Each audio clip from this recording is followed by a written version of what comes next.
sais. Et,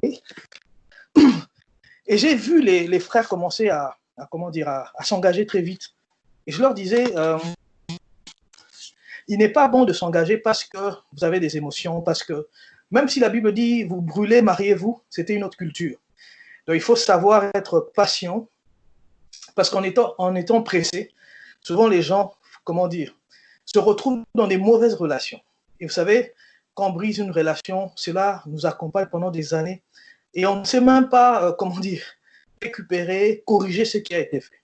C'est pourquoi moi j'encourage les frères d'être, de faire comme un jeûne de relation, de faire un jeûne de prière, jeûne à sec. Il faut aussi un jeûne tu n'es pas toujours obligé d'être en relation avec quelqu'un.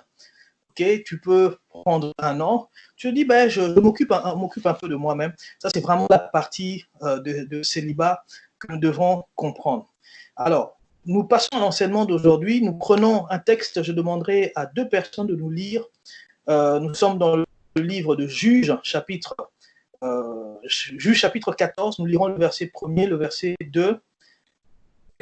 Puis, donc, la première personne va lire Juge 14, 1 à 2, et la deuxième personne va lire Juge 14, 7 à 10.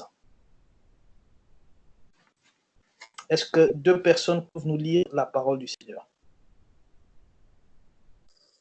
Je peux lire. Juge 14, 1 à 2, c'est ça? Ou 2? Nous t'écoutons. C'est 1 à 2 ou juste 2? Alors, Juge 14, 1 à 2, et puis tu peux lire aussi 7 à 10. Comme ça, nous avançons vite. D'accord. Je lis au nom du Seigneur. Un jour, Samson se rendit à Timna. Il remarqua une jeune fille philistine. À son retour, il raconta la chose à ses parents et leur dit: J'ai remarqué une femme parmi les Philistines et je voudrais que vous alliez la demander en mariage pour moi. Je prends le verset 7 jusqu'à 10. Ensuite, il alla faire sa déclaration à la femme qui lui plut beaucoup. Lorsqu'il revint quelque temps après, pour l'épouser, il fit un détour pour aller voir le cadavre du lion.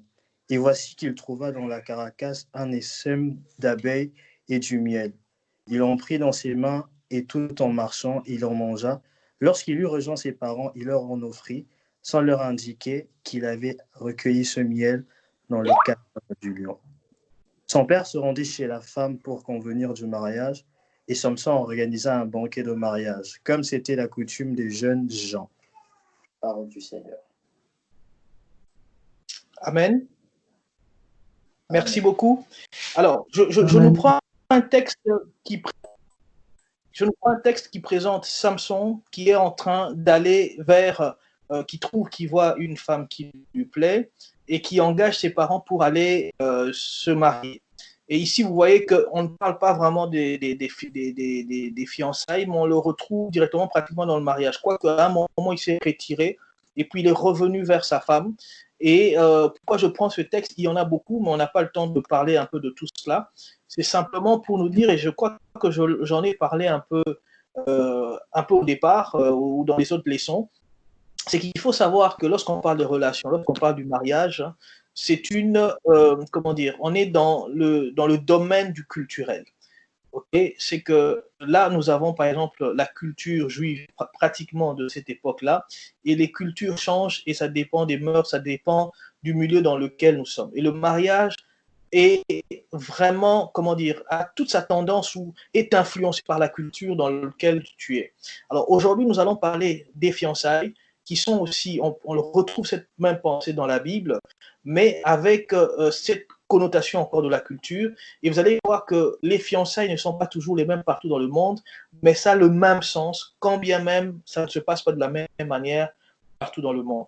Je pense encore une fois de plus que le thème réussir dans les fiançailles est la volonté de Dieu pour ta vie. Le Seigneur aimerait que tu sois heureuse, que tu te fiancies à la bonne personne et que tu passes des fiançailles au mariage et que tu ne divorces pas. C'est la pensée du Seigneur. La première pensée du Seigneur. Ne va pas penser que Dieu veut faire de toi un modèle d'échec pour sauver des âmes. Jésus a déjà été un modèle, de salut, de sacrifice. Nous devons simplement entrer dans cette présence et glorifier Dieu pour tout ce qu'il a fait pour nous. Parce que souvent, les gens qui échouent dans leur mariage ne savent pas que ce sont les enfants, même si eux, ils sont forts dans le Seigneur, les enfants en souffrent beaucoup et même les familles. Alors, je vous dirai même pas tous les drames que, en tant que pasteur, tout ce que j'entends, tout ce que, comment dire, je rencontre autour de moi.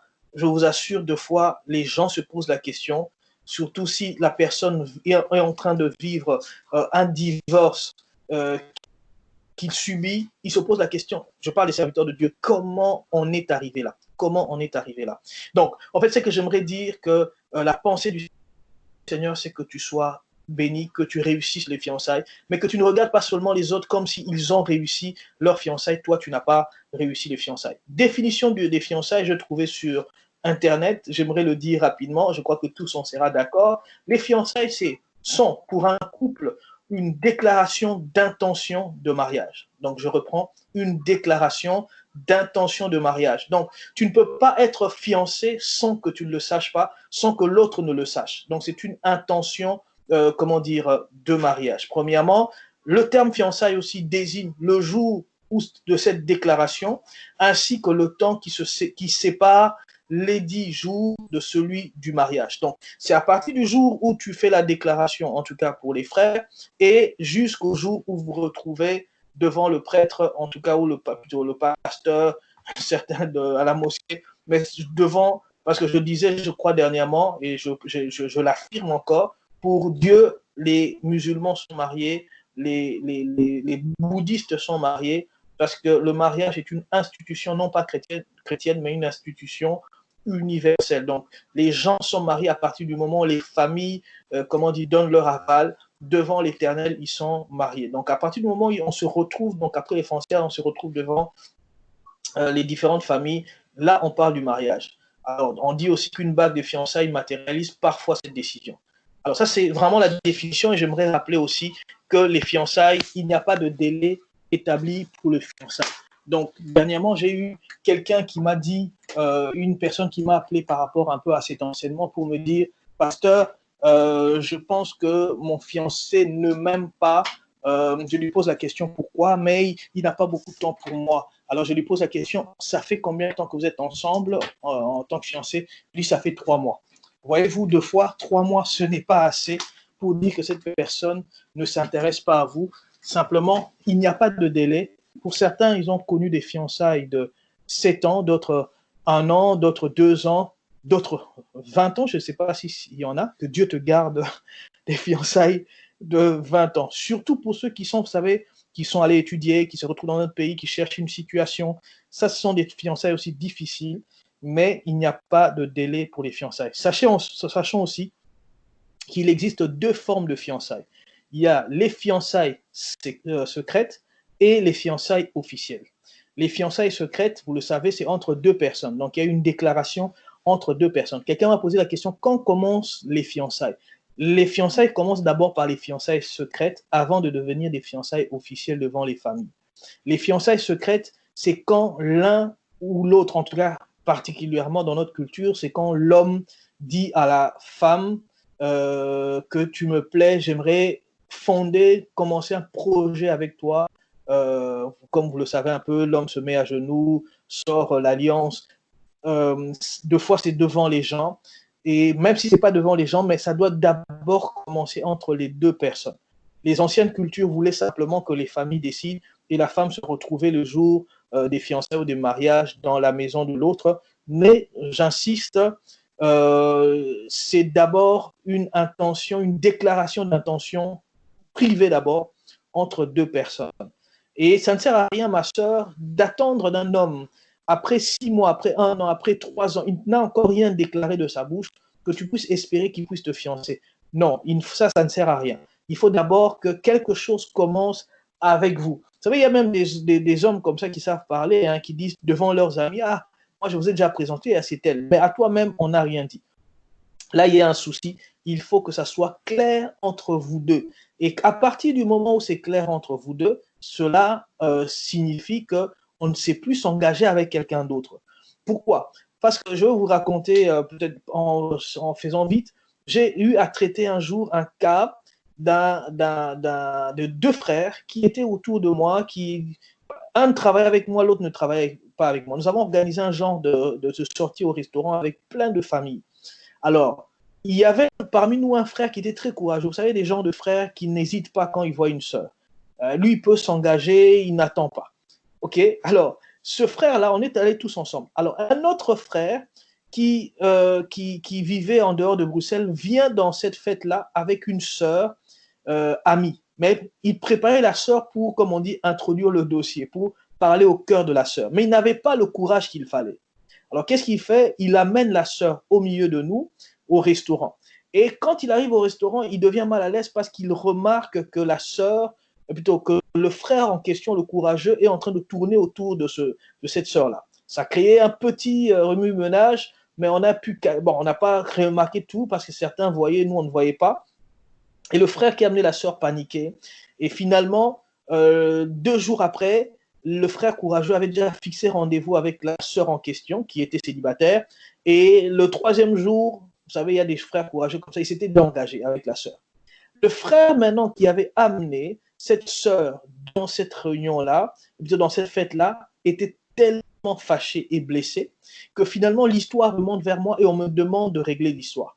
Je ne savais pas comment régler parce que je pose la question à la sœur. Avez-vous commencé je pose la question au frère. Est-ce qu'entre vous deux, il y a quelque chose de certain, quelque chose de solide? Est-ce que vous êtes déjà dit une parole? Non, je n'ai rien dit, mais je l'ai amené à la fête parce que je me préparais cette semaine de commencer une histoire. Voyez-vous, si tu n'as pas, si tu sens quelque chose pour une personne, tu ne fais qu'attendre, quelqu'un d'autre va passer par là et va sortir les paroles que toi tu voulais sortir et tu perds la sœur ou tu perds le frère. Donc, il faut bien comprendre que c'est un engagement qui vient d'une déclaration d'intention, d'une déclaration claire. Et je me rappelle même l'un des frères qui était dans l'histoire pour essayer de régler et d'aider la sœur avec qui on était, me dira, mais pasteur, moi je ne comprends pas pourquoi le frère est fâché. Moi j'ai déjà eu un cas similaire, on est allé à tel endroit, j'avais vu la telle sœur, la sœur telle, avant le frère qu'il a épousé,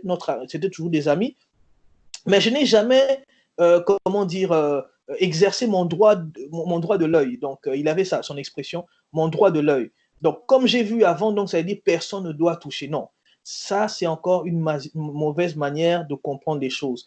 Quand il y a le feu, quand on sent qu'on est prêt, quand on a réalisé que c'est la bonne personne, je nous encourage d'aller commencer déjà les fiançailles secrètes. Donc, c'est-à-dire de parler, mais sans imposer, comme nous l'avons vu la fois passée. La deuxième forme, c'est les fiançailles officielles. C'est quand on est déjà d'accord, on a compris que vraiment que c'est la bonne personne.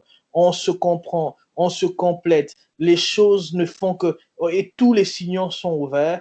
Là, à ce moment-là, on peut aller maintenant vers les familles et à ce moment-là, les choses deviennent officielles et je vous assure que même les familles vont vous aider à aller ensemble. Alors, il y a 4 choses qui différencient les fiançailles du mariage. Ça, il faut bien le comprendre parce qu'il y a beaucoup de gens qui ils sont fiancés mais ils vivent comme des mariés ou même des mariés qui vivent comme des fiancés. Et j'ai même entendu quelque chose de plus grave, des gens qui s'étaient rencontrés, les chrétiens, rapidement, en moins de 2 mois, ils étaient déjà fiancés, en moins de 6 mois, ils étaient mariés.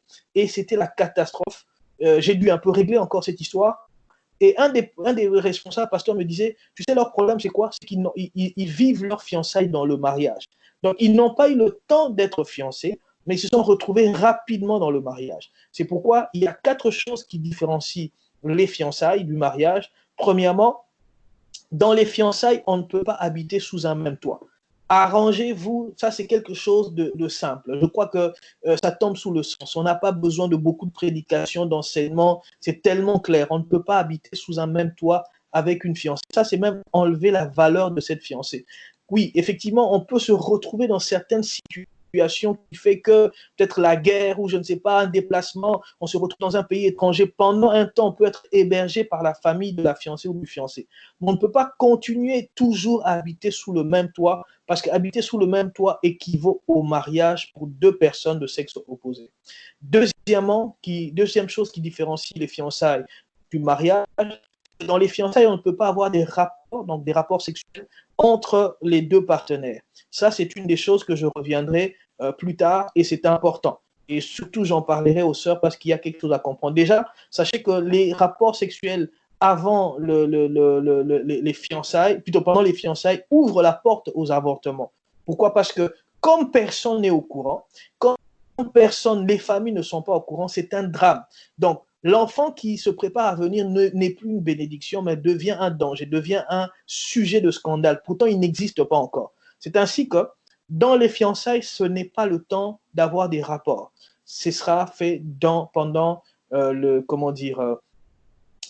pendant le mariage. Donc, toutes ces choses, pourquoi c'est ainsi que les fiançailles ont toute leur valeur quand on se préserve pour attendre le temps béni du mariage. Ainsi, l'homme, de toute façon, l'homme, la femme peut vivre des années sans avoir ce rapport. Personne ne meurt à cause de cela. Mais il faut comprendre que cela permet aussi d'honorer l'autre et que l'autre puisse se présenter, comme on aime dire, porter cette robe blanche avec toute la fierté possible. Donc, pendant les fiançailles, il faut différencier du mariage où il peut avoir des rapports. Pendant les fiançailles, il n'y a pas de rapport. Entre guillemets encore, je comprendrai ceux qui ne sont pas en Christ, mais en général, nous savons aussi que les bonnes familles tiennent à ce que leurs filles, tiennent à ce que leurs garçons aussi puissent, comment dire, se garder chaste, se garder pur, en tout cas se garder de toutes ces relations qui causent aussi des soucis jusqu'au jour du mariage. Et je puis vous assurer, en tout cas, si le Seigneur te permet de te garder avec ta fiancée, tu seras heureux, tu auras une conscience non pas chargée, mais une conscience soulagée parce que tu t'es présenté au jour du mariage sans que ta conscience ne t'accuse. Vous savez, aujourd'hui, même si le diable ne t'accuse pas, ta propre conscience peut t'accuser. Mais le Seigneur est là. Mais le but, c'est que nous devons comprendre que, étant donné que nous suivons Christ, nous devons aussi être des modèles pour nous-mêmes et ne pas tricher pendant les fiançailles. Troisième chose qui différencie les fiançailles du mariage, c'est que les fiancés n'ont pas besoin des parrains. Donc, ça, c'est une chose à savoir aussi. Quand tu es fiancé, tu n'as pas besoin de parrain normalement. Il ne faut pas demander à des couples déjà de te parrainer. Ça peut être bien, mais quand tu es fiancé, tu as besoin d'encadrement. Tu as besoin, peut-être des bons pasteurs, d'une bonne église qui peuvent vous aider. Parce que dans les fiançailles aussi, il y a des temps difficiles, surtout quand il faut la période qui précède le jour du mariage. Ce sont des temps où vous allez remarquer, ça je n'ai pas le temps de le dire, vous allez remarquer que des amitiés vont être brisées à cause de cette période. Je ne sais pas pourquoi j'ai remarqué que ça a toujours été comme ça. Quand c'est la période du mariage, vous allez perdre des amis, des relations vont être brisées autour de vous, dans les églises. C'est toujours comme ça. En fait, peut-être parce que les fiancés, les futurs mariés s'attendent à beaucoup et leurs amis ne saisissent peut-être pas cela, n'arrivent pas à les accompagner dans cette période de forte attente, de fort stress, de cette période où on attend un soutien aussi financier. Et en même temps, on a aussi, bien sûr, ça ne manque pas, quelques jalousies ou des personnes qui voulaient peut-être avoir le cœur de cette sœur ou le cœur de ce frère. Et donc, c'est une période de tension et les fiancés ont besoin d'encadrement, d'accompagnement jusqu'au jour béni. Bien sûr, après cela, ceux qui prendront le relais, ce sera les parrains. Quatrième chose qui différencie les fiancés du mariage, dans les fiançailles. Dans les fiançailles, donc les fiançailles plutôt, il faut savoir que les fiançailles peuvent être rompues.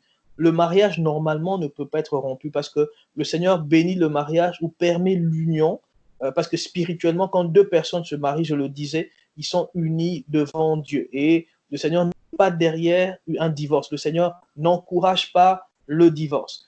Mais le Seigneur permet et même peut comment dire, il n'est pas, le Seigneur n'est pas contre le fait qu'on puisse rompre les fiançailles. Donc ça, c'est la quatrième chose. La différence entre les fiançailles et le mariage, c'est qu'on peut rompre les fiançailles. Alors vous allez me dire, mais pasteur, rompre le fiançailles, oh, j'aime tellement cette personne. Ça peut arriver. Ça n'arrive pas tout le temps, mais ça peut arriver. Et il paraît même que c'est, dans certains cas, c'est arrivé le jour du mariage. Savez-vous, ce sont des scandales. Alors, quand vous lisez Matthieu chapitre 1er, le verset 19, Matthieu 1er, 19, la Bible dit, Joseph, son époux, qui était un homme de bien et qui ne voulait pas la diffamer, se proposa de rompre secrètement avec elle. Voyez-vous, ici, on nous présente un homme très important dans la Bible qui pensait rompre les fiançailles. Effectivement, en fait, les fiançailles aussi sont faites pour être rompues. Non, il y a cette possibilité d'être rompu parce que les fiançailles, ce n'est pas le mariage. Alors, je veux dire quelque chose à quelqu'un qui peut peut-être choquer. L'homme est fait de telle manière, l'homme, la femme, de telle manière que quand l'homme aime, quand la femme aime, supposons que Paul aime, donc Akab aime Jézabel. Ça, c'est, je vais prendre un exemple pour ne pas citer un prénom de quelqu'un qui est au milieu de nous. Akab aime Jézabel. Alors, Akab, quand il l'aime vraiment, quand il est dans la période des amours, Akab peut penser que c'est la seule femme qu'il aimera de toute sa vie. Et vice-versa pour Jézabel aussi. Mais cette personne ignore que s'il arrivait que l'autre décédait ou l'autre rompait, le cœur sera tellement brisé. Mais avec le temps, le cœur peut être consolé, guéri, et Jézabel ou Akab pourra retrouver une autre personne. Et la même flamme, au début, ce sera toujours des comparaisons, mais quand le véritable amour, qui est comme une graine qui va pousser un arbre, va encore renaître, le même amour qu'on avait pour cette personne-là va revenir comme si on n'avait jamais aimé une personne auparavant.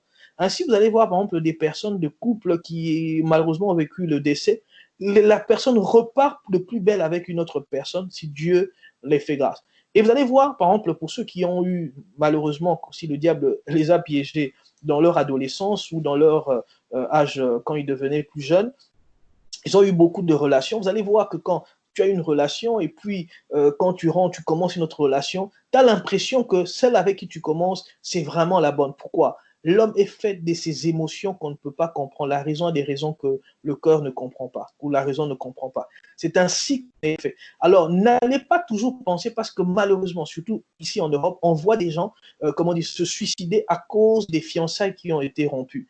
Non, le but de Dieu, ce n'est pas que les fiançailles soient rompues, mais la pensée du Seigneur, c'est que si ça peut être rompu, alors il faut partir sur des bonnes bases. Il existe quelques raisons pour lesquelles les fiançailles peuvent être rompues. Je peux en citer trois. Premièrement, des caractères incompatibles.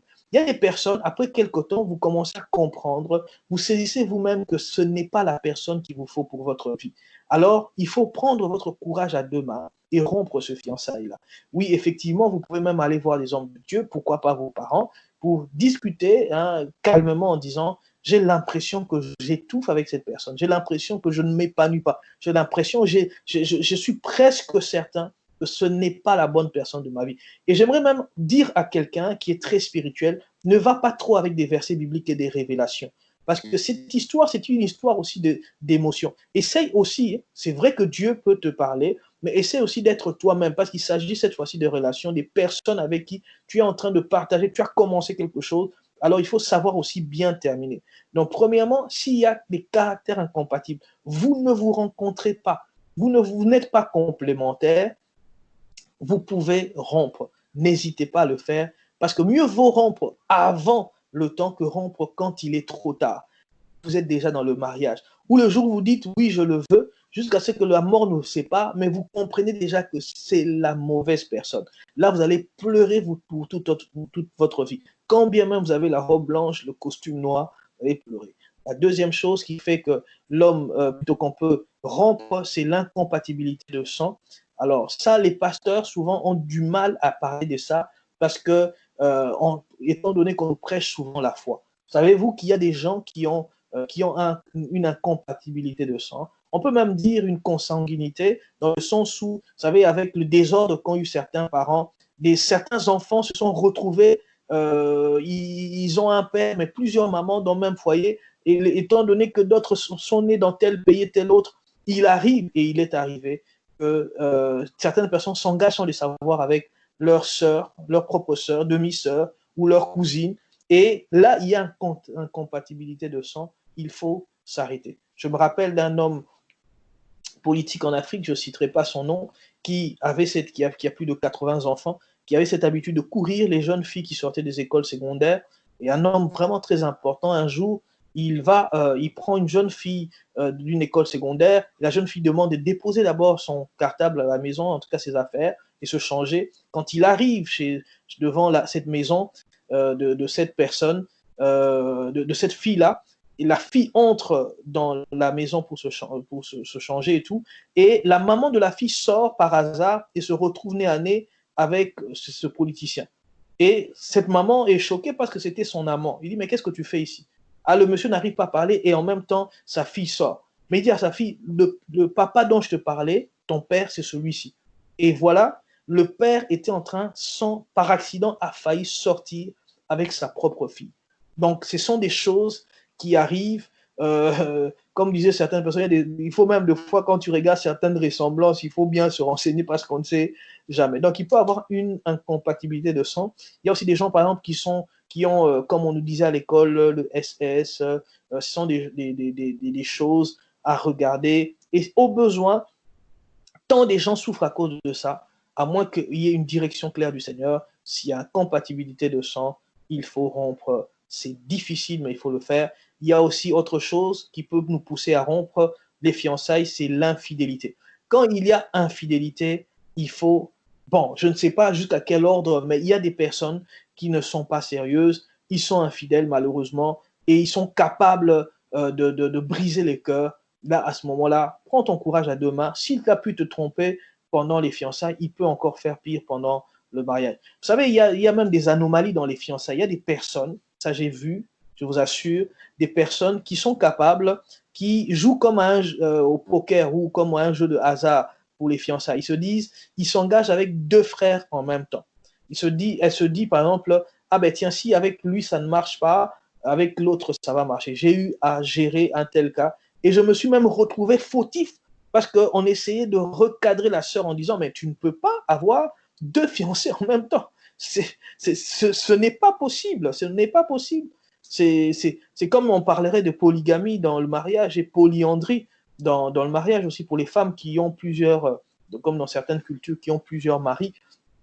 Ça ne peut pas se faire dans les fiançailles. Donc, et puis les frères aussi, tu ne peux pas avoir deux fiancés, tu ne peux pas. Vous savez, pourquoi ça arrive? Vous allez me dire, mais ah, pasteur, c'est pas possible. Oui, ça peut arriver dans le sens où certaines personnes se disent, mais tiens, j'aime bien ce frère, mais pour le moment, il est en Thaïlande, il est bloqué en Thaïlande.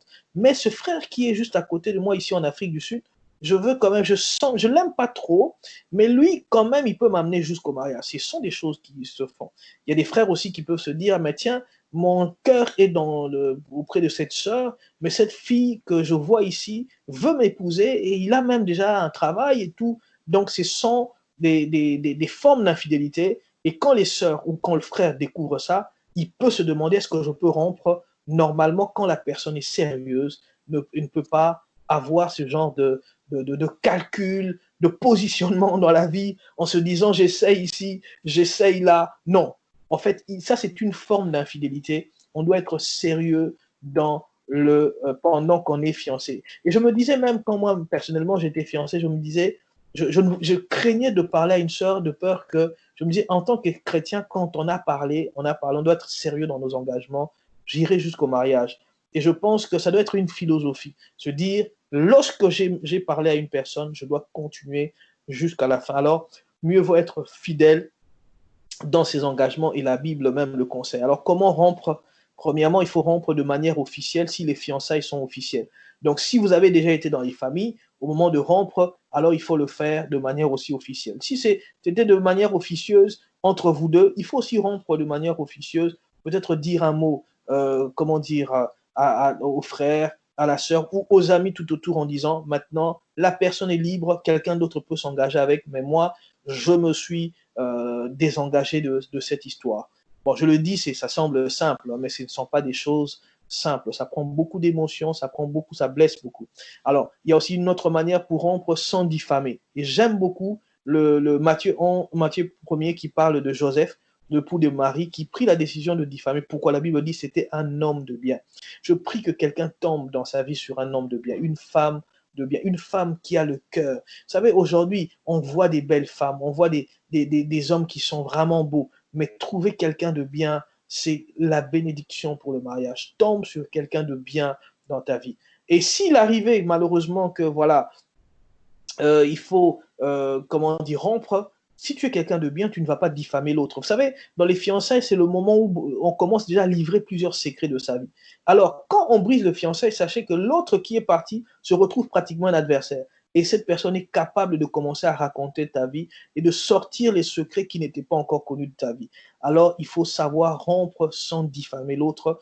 Et aussi, Comment rompre? Il faut rompre en restant en paix, comme le recommande la Bible. La pensée du Seigneur, c'est que nous soyons en paix les uns avec les autres. Oui, même si tu n'aimes plus cette personne, sache quand même rester en paix. Vous savez, les païens même nous apprennent, on voit des gens, bon, maintenant ici il y a beaucoup de divorces, on voit même des couples, parce que le fait qu'il faut que l'enfant dorme, les enfants dorment cette semaine chez moi, les enfants chez l'autre, par exemple.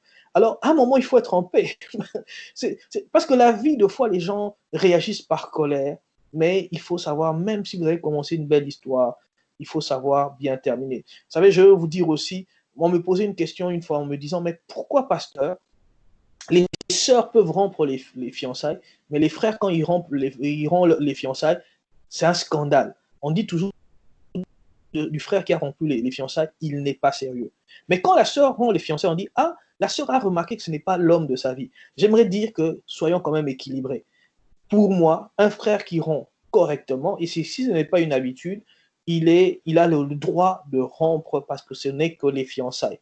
De la même manière, une sœur. Alors j'aimerais dire aux sœurs, n'allez pas matraquer les frères en leur disant, frère, tu es moins sérieux. C'est ainsi que beaucoup de frères se marient pendant qu'ils savaient que ce n'était pas la bonne personne, mais à cause qu'en dira-t-on, de tout ce bruit qu'il peut avoir autour de ces fiançailles, ils vont quand même, parce que c'est comme si on leur a arraché le droit de rompre. Alors j'aimerais dire, l'homme peut rompre, la femme peut rompre, mais le tout, comme des chrétiens, ça peut arriver. Alors le thème d'aujourd'hui, ça c'était vraiment la première partie. Le thème d'aujourd'hui, c'est comment réussir les fiançailles.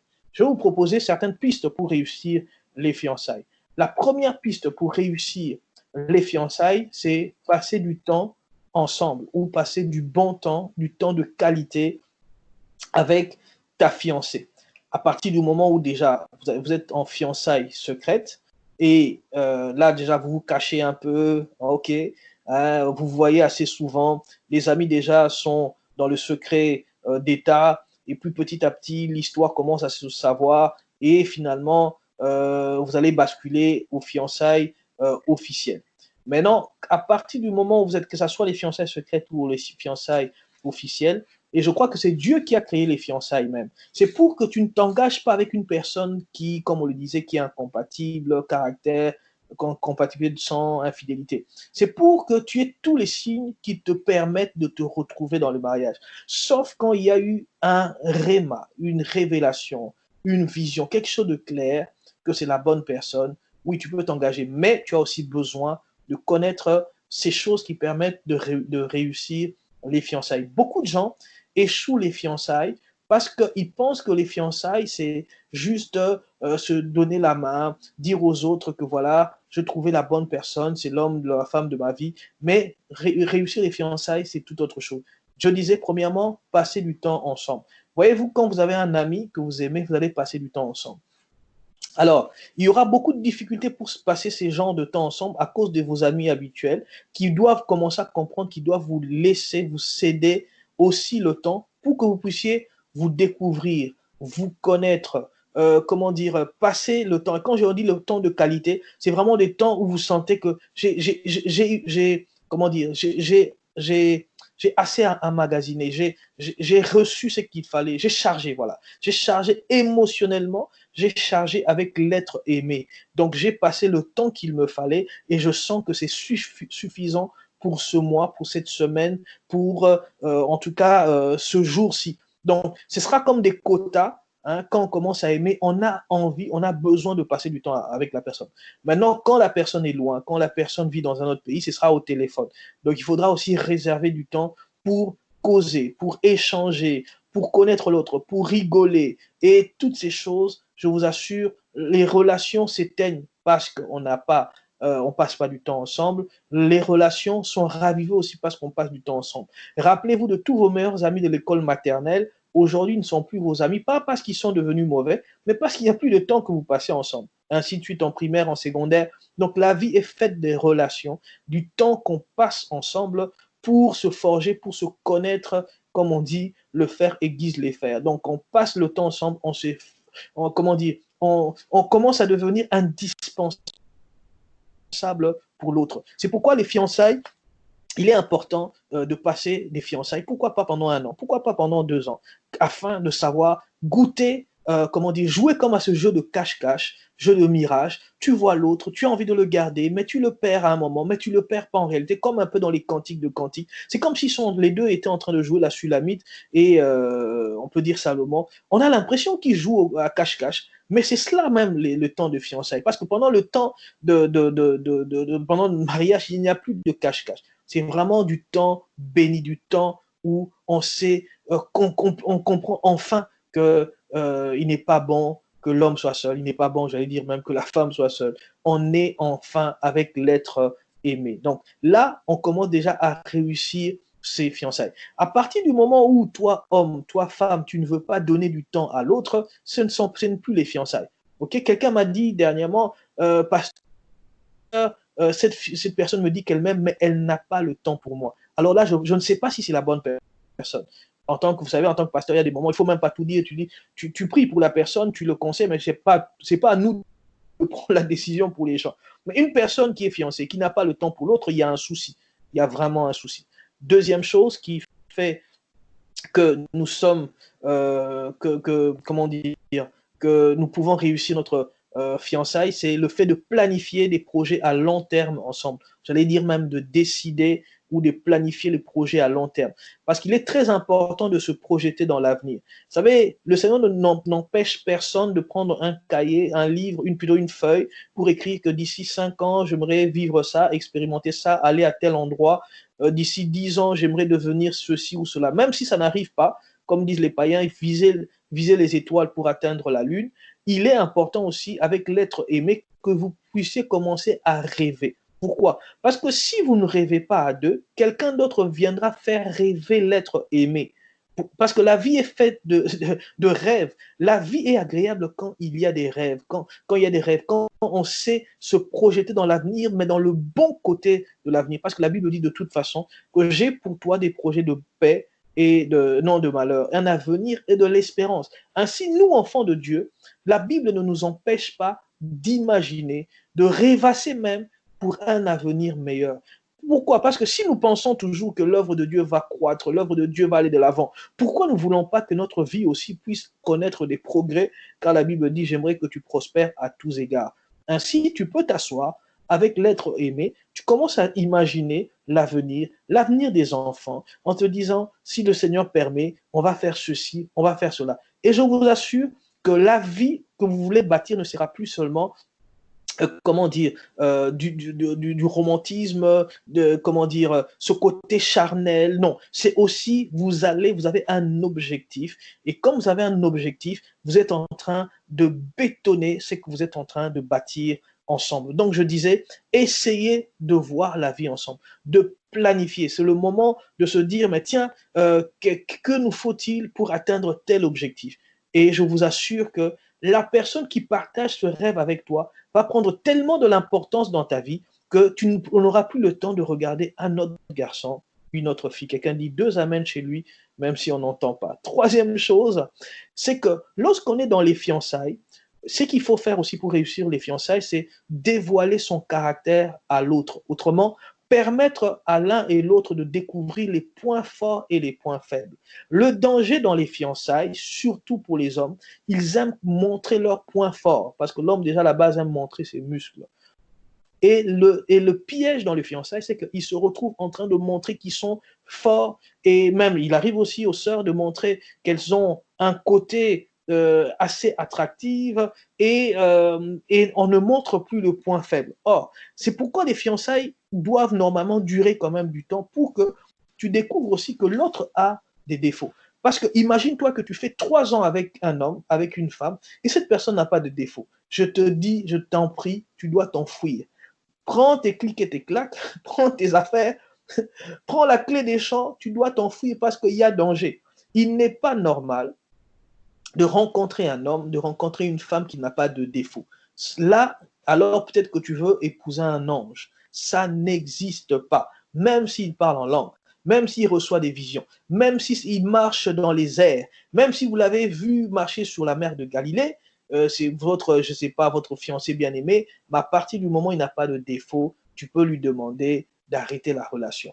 Pourquoi? Parce que celui qui aime, celui qui dévoile qu'il est, va tout de suite montrer ce défaut et ses points forts. Ainsi, lorsque nous nous retrouvons dans le mariage, plutôt nous allons chercher un travail, on nous pose toujours la question de savoir quels sont tes points, quels sont vos points faibles. Pourquoi? Parce que l'homme a toujours les deux côtés de la médaille. Ok? Ainsi, tu ne peux pas toujours être fort, mais tu as aussi des points faibles. C'est ainsi, comme tu as des points faibles, c'est pourquoi tu vas vers le mariage, afin que l'autre puisse rendre tes points faibles forts. Alors, ne va pas cacher tes points faibles. Montre que tu as des points faibles, ainsi vous allez vous comprendre, ainsi vous commencez à bâtir quelque chose. J'insiste, le mariage, c'est pourquoi plusieurs pensent que dans les fiançailles, c'est le moment où il faut beaucoup prier, il faut beaucoup jeûner. Non, ça on va le dire dans le point suivant, mais il n'y a pas que la prière, il y a le temps où il faut montrer son caractère. Donc quand tu es dans les fiançailles, c'est le moment où aussi la sœur doit découvrir que tu es colérique. Hein, je ne dis pas une colère excessive, parce que tu dois aussi transformer ton caractère. Mais tu as quand même, on découvre que tu es quelqu'un de colérique. On peut découvrir que tu es quelqu'un qui n'aime pas qu'on blague sur ta personne, qu'on fasse de l'humour sur ta personne. On peut découvrir que tu as l'habitude de manger toujours seul. Mais dans le mariage, tu dois découvrir que tu dois manger, attendre les enfants ou attendre la femme pour manger. On peut découvrir que, comment dire, tu n'aimes pas qu'on touche à tes affaires ou tu deviens comme un lion. Et ainsi de suite pour les sœurs aussi. Le frère doit découvrir que peut-être le matin, tu n'aimes pas parler. Hein. Et il ne doit pas découvrir ça le premier jour du mariage. Il y a des sœurs comme ça, le matin, elle a comme on appelle des humeurs, hein, des bad moods. Donc, tu as l'impression que tu as deux personnes. Le matin, c'est pas la même sœur, mais la journée, mais combien elle est pimpante, combien c'est le soleil, elle sourit. Mais le matin, silence total, silence radio, elle ne veut pas de conversation, elle est dans sa bulle. Alors, c'est dans le fiançailles que le frère découvre ça, commence à en parler et essaie de comprendre que ce sera déjà le combat que vous allez mener pendant le mariage. Pourquoi? Dans le mariage, on n'épouse pas quelqu'un qui est parfait, mais on épouse quelqu'un qui va nous aider à aller de l'avant. Alors, quand on découvre, quand la personne est vraiment sincère, la personne montre ses points, ses défauts, alors la personne peut aussi attendre de l'aide, de la compréhension de l'autre. Ainsi, si cette personne t'aime avec tes défauts, vous pourrez aller ensemble. Donc, il y a beaucoup de choses à dire. Le temps est passé. J'avance. Quatrième raison et quatrième chose à faire pour réussir les fiançailles, il faut prier ensemble. La prière a sa place. Mais j'aimerais dire, avant de parler de l'avantage de la prière, j'aimerais déjà dire, n'allez pas prier tout le temps, tout le temps. Chaque fois que vous voyez 2 heures, vous priez 2 heures. Vous voyez 4 heures, vous priez 3h59. Et puis, bye bye, ma soeur, je t'aime beaucoup. Christ en nous, l'espérance de la gloire. Tu sors tous les versets et tu oublies même les versets qu'il y a cantique des cantiques dans la Bible. Tu es là tout le temps spirituel. Vous allez connaître un drame dans le mariage. La prière a sa place, mais ne passez pas tout le temps dans la prière parce que vous avez besoin de, comment on dit, de vous connaître, de passer le temps, de connaître ce que vous aimez, ce que vous n'aimez pas, les hobbies, toutes ces choses. Ainsi, vous êtes équilibré dans votre mariage parce que les mariages aujourd'hui souffrent du déséquilibre. Je connais un pasteur ici qui a divorcé parce qu'il était incapable d'aller déposer ses enfants à l'école. Lui, il estimait que pour lui, en tant qu'homme de la maison, il ne peut pas prendre ses enfants, aller à l'école les déposer. Voyez-vous, un caractère bizarre. Déjà, certains pasteurs, certains hommes de Dieu refusent d'entrer à la cuisine. Or, dans certaines civilisations, dans certains coins du monde, l'homme, la femme, vous êtes vous-même les sentinelles, les oncles, les tantes, comment dire, les babysitters. Vous faites tout pour les enfants. Alors, si l'homme n'entre pas dans la cuisine, si l'homme ne sait pas tondre la pelouse, si l'homme ne sait pas laver la voiture, c'est déjà tout ce qui va vous amener à vous séparer. Alors, c'est pendant ce temps que vous commencez à comprendre, vous essayez de vivre ensemble. Mais la prière, pourquoi la prière va recommander le mariage, la prière va demander les directions de Dieu, la prière va préparer les enfants qui vont venir. Il faut prendre, par exemple, des rendez-vous de prière. Ça, c'est très important. Vous dites, ah ben tiens, ce mois va commencer, pourquoi on ne prendrait pas, nous deux, un jour de jeûne, un jour où nous nous rencontrons, nous allons juste louer le Seigneur, et ainsi de suite. Donc ça, c'est vraiment dans la prière. Autre chose, après la prière, cinquième chose pour réussir les fiançailles, c'est se former ensemble. Alors, se former ensemble, je vous assure, c'est quelque chose de important.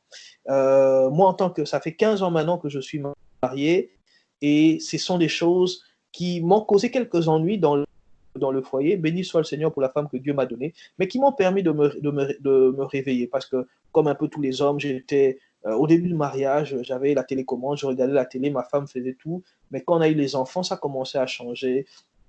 Et je commençais à me réveiller un peu en retard, et puis, gloire au Seigneur, j'ai pu me rattraper. Vous allez entendre, tous les pasteurs vous diront, il n'existe aucun couple qui ne traverse pas des zones de turbulence. Mais pour connaître les zones de turbulence, les identifier, les traverser, il nous faut se former ensemble. Alors, pour se former ensemble, il y a par exemple des séminaires de couple. Il y a des formations telles que la gestion des conflits. Il y a des livres à acheter et à lire pour savoir, en fait, que la vie ne sera plus toi et toi seul, mais la vie, ce sera maintenant avec l'autre. Ainsi, tu apprends à te former avec l'autre. Et c'est agréable que vous alliez ensemble dans des formations, que vous allez ensemble dans des beaux séminaires, vous écoutez certaines choses, et je vous assure, ça reviendra dans votre futur et pour votre bénédiction. Sixième chose qui nous permet de réussir notre fiançailles, c'est déterminer d'un commun accord la ligne de conduite à avoir. Ou autrement, je parle simplement de la discipline. Quand vous commencez les fiançailles, vous allez voir qu'il y a une forte flamme, et cette flamme-là fait que vous risquez à un moment de déborder, de dépasser, comment dire, d'aller un peu ou de faire des choses qu'il ne faut pas faire.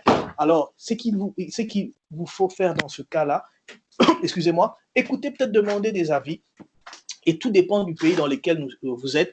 Vous pouvez demander aux gens, plutôt aux responsables, aux aînés, comment vivre dans les fiançailles, quelle discipline avoir, comment se retenir, parce que c'est important. C'est très important. Pourquoi? Parce que c'est des périodes où on peut, par erreur, on peut se retrouver en train de commettre l'irréparable. Ainsi, on a besoin de discipline. Dans certains pays, par exemple, je me rappelle, au Congo, à l'époque, on nous disait que les fiancés ne peuvent pas rester ensemble jusqu'après 19 heures, après 20 heures. Alors, ça peut faire rire hein, aux États-Unis, dans certains pays de l'Europe, ça peut faire rire parce que la culture est différente, mais il faut une ligne de conduite. Il faut se dire, mais tiens, je ne peux pas peut-être rester jusqu'à minuit avec celle que j'aime. C'est simplement pour ta propre bénédiction, c'est pour aussi que vous puissiez atteindre l'objectif. La discipline, elle est très importante dans ce cas-là. Alors, j'aimerais dire ceci à un frère, à une sœur. Cette discipline aussi permettra qu'il n'y ait pas, que vous ne puissiez pas vous retrouver dans tout ce qui est intime. Pourquoi? Parce que vous aurez cette pression qui fera que vous avez l'impression que puisque tu m'aimes, tu peux rien me refuser. Mais j'aimerais dire que quand on aime réellement, on peut être patient. Ça, je veux y revenir. Alors, donc, ligne de conduite, c'est très important. Discipline. Donc, on se dit, ça, on peut se permettre, ça, on ne peut pas se permettre. Je connais même des pays où, plutôt des églises, on dit que tu ne peux pas donner ta main à la personne aimée. À mon avis, ça peut être extrême quand même, surtout quand les fiançailles sont officielles, mais vous devez connaître votre limite jusqu'où vous pouvez aller de peur de commencer à chercher les pasteurs pour confesser. Dernière chose à faire pour réussir les fiançailles, écoutez bien, se séduire et entretenir la flamme. Pour réussir les fiançailles, il faut savoir aussi séduire l'autre, continuer à séduire l'autre et entretenir la flamme. Il y a plusieurs manières, par des cadeaux, par des attentions. L'autre, tu es là, tu montres qu'elle a de la valeur pour toi et ainsi, tu pourras entretenir la flamme dans ta vie, la flamme plutôt des fiançailles, parce que les fiançailles, c'est une flamme. Donc, ne va pas penser que, puisqu'il m'a remis la bague, l'alliance, que cette personne va persévérer avec moi. Non, le bon sens veut que tu puisses entretenir cette flamme. Et comment découvrir que l'autre est en train d'entretenir la flamme? Qu'est-ce que nous voyons chez le frère? Comment savoir que ça va, les fiançailles sont réussies? Vous allez voir que si le frère t'aime, premièrement, il va officialiser ta relation. Alors, ça, c'est une manière d'entretenir la flamme. Je disais, s'il t'aime, nous allons voir aussi si elle t'aime. Nous commençons par s'il t'aime. S'il t'aime, il va officialiser votre relation. Frère, toi qui m'écoutes, tu aimes une sœur, si tu l'aimes réellement, tu vas officialiser. En tout cas, tu vas chercher à ce que cette relation soit connue. Deuxièmement, s'il t'aime, il va honorer et respecter la future belle famille. J'aimerais dire aux frères que quand tu aimes une sœur, tu aimes aussi sa famille, tu veux aussi honorer sa famille. Pas c'est égoïste de penser qu'on aime seulement l'individu, mais cet individu n'a pas existé sans sa famille. Elle est arrivée dans tes bras ou elle est arrivée à te rencontrer parce qu'il y avait d'abord une famille. Donc je disais, s'il t'aime, il va honorer et respecter ta belle famille. Effectivement, je n'ouvre pas la parenthèse des exceptions qui font qu'il y a des belles familles qui peuvent causer problème, mais naturellement, l'homme cherche à honorer, à respecter, à aimer la belle famille. Troisième chose, s'il t'aime, il va passer du temps de qualité avec toi. Il remarque que tu aimes aller voir des films, il ira voir des films avec toi. Il remarque que tu aimes peut-être faire du sport, il va le faire avec toi. Il remarque que tu aimes parler des livres, que tu aimes parler des livres, il va essayer de passer du temps de qualité avec toi. S'il t'aime, la dernière chose, s'il t'aime, il va être patient et ne pas t'exiger ton corps. Ah lui, je l'ai dit un peu, ça je pense que, peut-être ça n'engage que moi, j'ai toujours pensé quand un garçon, quand un homme aime une femme, l'homme, je pense que c'est universel. Quand un homme aime de tout son cœur, de bon cœur une femme, quand il a la flamme de l'amour, l'amour qui ne regarde pas son intérêt, l'amour qui croit tout, l'amour qui parle, l'amour de 1 Corinthiens 13, l'amour agapao, parce qu'il y a 3 types d'amour. Il y a l'amour philéo, l'amour agapao et l'amour eros. Mais quand on a l'amour agapao, l'amour de Dieu, l'amour qui partage, l'amour qui sacrifie, l'homme ne pense pas à la femme au lit. C'est ainsi, quand c'est le véritable amour. Ainsi, quand le frère t'aime, il va être patient, il va attendre le jour béni, le jour où la famille va te l'accorder, va vous permettre de vous retrouver, comment dire, dans votre nuit de noces. Mais avant cela, il faut être comme Jésus-Christ de Nazareth, qui ça fait 2000 ans, il attend toujours la femme que Dieu lui a promis. Donc, il va être patient. Et j'aimerais dire aux frères, soyez patients. En tout cas, si vous aimez la sœur, et de façon, évitez aussi ces jeux, comme on appelait quand on était jeune, des jeux de main, qui peuvent te pousser à commencer à exiger ce que tu ne dois pas exiger, parce que le fiançailles garde son mystère, ce mystère où tu ne peux pas découvrir encore l'autre. Donc, s'il t'aime, il va être patient. Et je le dis moi-même, je ne demande pas que quelqu'un dise Amen. Oui, mon frère, sois patient, n'exige pas le corps, sois patient, car tu aimes cette personne et tu l'aimes d'un amour véritable, tu l'aimes d'un amour de Dieu. Voilà. Alors, si elle t'aime, nous sommes en train de terminer, si elle t'aime, maintenant parlons des sœurs, si elle t'aime, elle parlera de toi avec fierté. Oui, elle parlera de toi comme si tu étais le meilleur de tous les hommes qui existent sur la terre. Elle parlera de toi sans avoir honte, sans rougir. Elle sera fière de te présenter comme l'homme de sa vie. Alors, ça, c'est la première des choses, c'est elle continue à entretenir aussi la flamme et à te séduire. Donc, il y a aussi, si elle t'aime, elle ne rougira pas lorsqu'elle parle de ton rang social. Vous savez, quand quelqu'un aime réellement, elle s'en fout. Ok, en tout cas, la sœur s'en fout du métier dans lequel tu es, de ton parcours.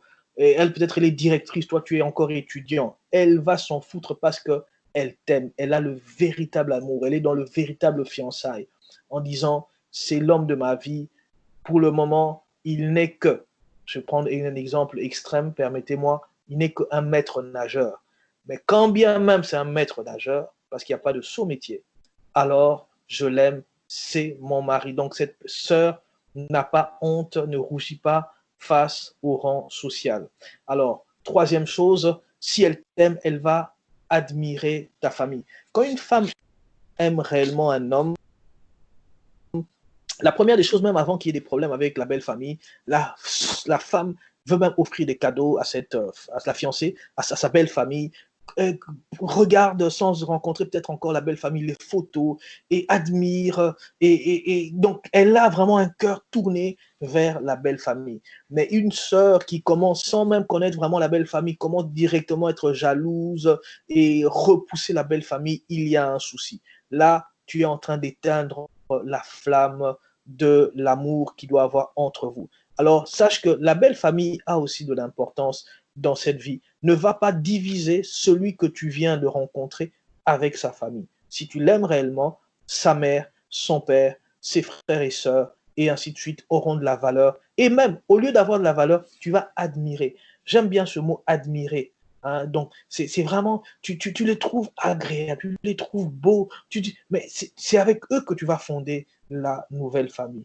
Dernière chose, si elle t'aime, elle cherchera à te faciliter à officialiser les fiançailles. Oui,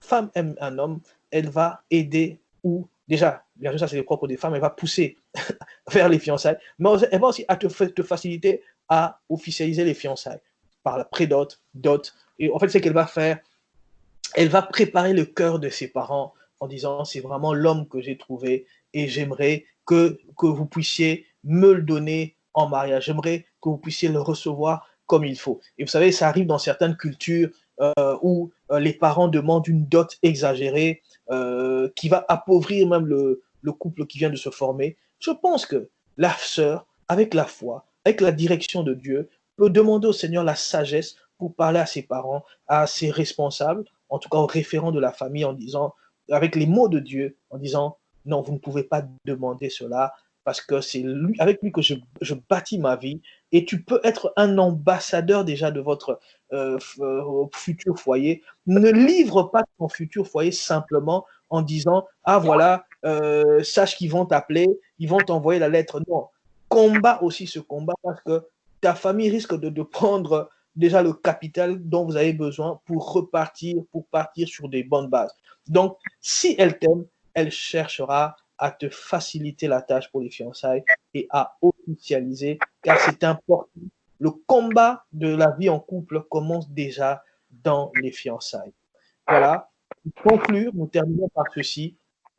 Nous concluons en disant simplement, lorsque nous réussissons les fiançailles, nous décidons aussi de la date de mariage par la foi et la sagesse. Lorsqu'on a compris que tout est là, tout se passe comme ça doit se passer, le Seigneur nous permet de connaître tout ce que nous avons dit et de bien avancer, passer du temps ensemble, planifier, dévoiler son caractère, prier ensemble, se former ensemble, déterminer d'un commun accord la ligne, la discipline, séduire ou entretenir la flamme. À la fin, il faut par la foi maintenant parler mariage, parler date de mariage, parler, fixer la date du mariage. Et même fixer, moi je conseille de fixer 2 dates. La première date, par la foi exagérée. La deuxième date, avec une foi un peu plus avec de sagesse, en disant si ça ne passe pas cette date, on essaye. Mais quand on commence à s'approcher, on peut avoir au final telle date. Pourquoi? Parce que en réalité, il y a très peu de gens qui ont tout l'argent et tous les moyens qu'il faut pour se marier. On se marie en réalité par la foi ou par le courage. Donc n'allez pas penser qu'il faut d'abord devenir riche pour se marier. Parce que même le millionnaire, son mariage va lui coûter les yeux de la tête. Donc tout le monde en général se marie au-delà de ses moyens. Donc le chrétien maintenant doit savoir, quand on a trouvé la personne que Dieu nous a donnée, on a fait le bon choix, et le cœur brûle et on est béni par cette personne, il faut maintenant faire le pas de la foi avec la sagesse, accompagné de la famille. Ainsi, on va se retrouver béni pour le mariage. Je souhaite à tout le monde, lorsque ce sera le temps, ou pour ceux qui sont dans cette étape, de comprendre. Nous n'avons pas tout dit. Nous n'avons pas dit, par exemple, qu'il faut comment influencer l'autre, comment permettre à l'autre de commencer à être transformé. Mais là, c'est quand on découvre par le caractère. Toutes ces choses, c'est la sagesse que Dieu nous donne. Mais c'est dans les fiançailles que ça se passe. Mais souvenez-vous qu'on peut rompre. Mais souvenez-vous aussi que le chrétien est celui qui n'avance pas toujours en tâtonnant, mais il avance dirigé par le Seigneur, car la Bible déclare l'Éternel est mon berger, je ne manquerai de rien, il me fait reposer, il me conduit. Donc l'Éternel va te conduire vers près des eaux paisibles à cause de son nom. C'est la pensée de Dieu. Que Dieu bénisse chacun d'entre nous. Que le Seigneur vous accorde toutes les bénédictions qu'il a prévues pour vous. Je remets la parole.